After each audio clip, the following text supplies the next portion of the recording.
Hello, ഇന്നെന്താ special? ഇന്ന് ഞാൻ സ്പെഷ്യലായിട്ടൊരു പേപ്പർ ക്രാബ് റോസ്റ്റ് ചെയ്യാമെന്ന് വെച്ചു. നാട്ടിലൊക്കെ ഉണ്ടായിരുന്ന ടൈമിൽ ഷാപ്പിൽ ഫുഡ് കഴിക്കാൻ പോയിട്ടുള്ളൂ. അപ്പോൾ അവിടുന്ന് ക്രാബ് റോസ്റ്റ് കഴിച്ചിട്ടുണ്ട്. പക്ഷേ എനിക്ക് അതിലൊക്കെ ഇഷ്ടപ്പെട്ടു ഈ ഒരു റെസിപ്പി. അപ്പോൾ ഞാൻ ഓർത്തു നിങ്ങളുമായിട്ടൊന്ന് ഷെയർ ചെയ്യാമെന്ന്. അപ്പോൾ എങ്ങനാ റെസിപ്പി കണ്ടാലോ? Okay, come on.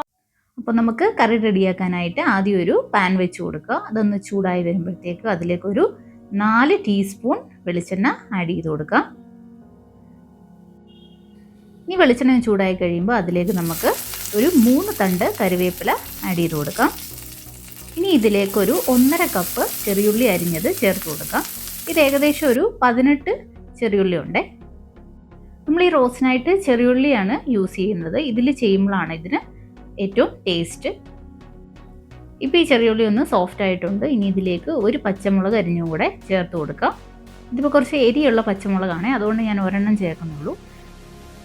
ഇനി ഇതിലേക്ക് നമുക്ക് 1.5 ടീസ്പൂൺ ഇഞ്ചി വെളുത്തുള്ളിയുടെ പേസ്റ്റ് കൂടെ ആഡ് ചെയ്ത് കൊടുക്കണം. ഇനി ഇത് നന്നായിട്ടൊന്ന് ഇളക്കി കൊടുത്ത് ഒന്ന് വഴറ്റണം. ഇനി ഇതിലേക്ക് ഒരു പകുതി തക്കാളി പേസ്റ്റ് ചെയ്തതും കൂടെ ആഡ് ചെയ്ത് കൊടുക്കാം. ഒരു മീഡിയം സൈസ് തക്കാളിയുടെ പകുതിയാണ് എടുത്തേക്കുന്നത്. ഇത്രയും ക്വാണ്ടിറ്റിയിൽ ചേർക്കാവൂ. ഇനി ഇതിലേക്ക് ഒരു 1/2 ടീസ്പൂൺ മഞ്ഞൾപ്പൊടി ആഡ് ചെയ്ത് കൊടുക്കാം.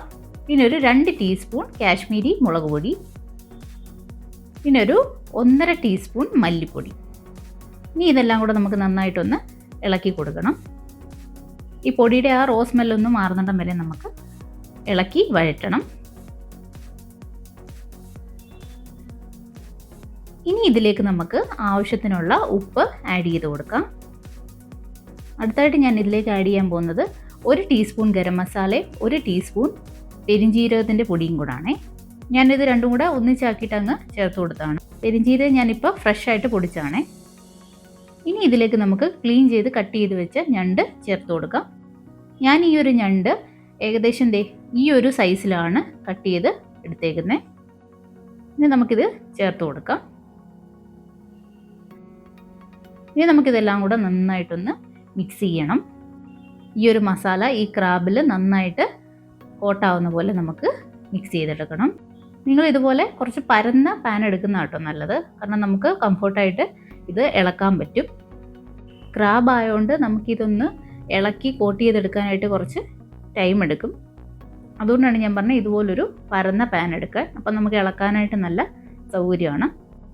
ഈ ടൈമിൽ നമ്മുടെ സ്റ്റൗവിൻ്റെ ഫ്ലെയിം ഒരു മീഡിയത്തിൽ ആക്കണം, കാരണം നമ്മളിവിടെ വെള്ളമൊന്നും ആഡ് ചെയ്യുന്നില്ല ഇപ്പം. ഇനി നമ്മളിതൊന്ന് അടച്ചു വെച്ച് വേവിക്കുകയാണ്. ഈ ക്രാബിൽ തന്നെ വെള്ളം ഇറങ്ങിയിട്ട് ഇതൊന്ന് കുക്കായിക്കോളൂ. ഇപ്പോൾ ഒരു 25 മിനിറ്റ് കഴിഞ്ഞിട്ടുണ്ട്. ഇനി നമുക്ക് തുറന്ന് നോക്കാം. ഇതിപ്പോൾ നമ്മുടെ ക്രാബൊക്കെ ഇവിടെ ഓൾമോസ്റ്റ് നന്നായിട്ട് കുക്കായിട്ടുണ്ട്. ഇനി നമുക്ക് ഒന്നുകൂടെ ഒന്ന് നന്നായിട്ട് ഇളക്കി കൊടുത്തിട്ട് ഞാൻ ഇനി ഇതിലേക്കൊരു കുറച്ച് വെള്ളം കൂടെ ആഡ് ചെയ്തിട്ട് വീണ്ടും ഒന്ന് വേവാനായിട്ട് വെക്കുന്നുണ്ട്. അപ്പോൾ ഈ മസാലയൊക്കെ ഈ ക്രാബിൻ്റെ ഉള്ളിലോട്ട് ഒന്നുകൂടെ നന്നായിട്ടൊന്ന് പിടിക്കും.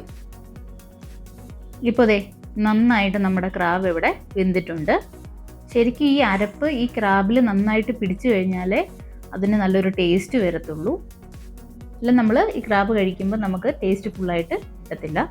ഇനി ഇതിൻ്റെ മെയിൻ ഇൻഗ്രീഡിയൻ്റ് ആയിട്ട് 2.5 ടീസ്പൂൺ കുരുമുളക് പൊടിച്ചത് നമുക്ക് ആഡ് ചെയ്ത് കൊടുക്കാം. ഞാനിവിടെ ഫ്രഷ് ആയിട്ട് പൊടിച്ചെടുത്തതാണ് ഇപ്പം തന്നെ. ആദ്യം ഞാൻ കുരുമുളക് ഒന്ന് ചൂടാക്കി ലൈറ്റായിട്ട്, എന്നിട്ടാണ് ഞാനത് പൊടിച്ചെടുത്തത്.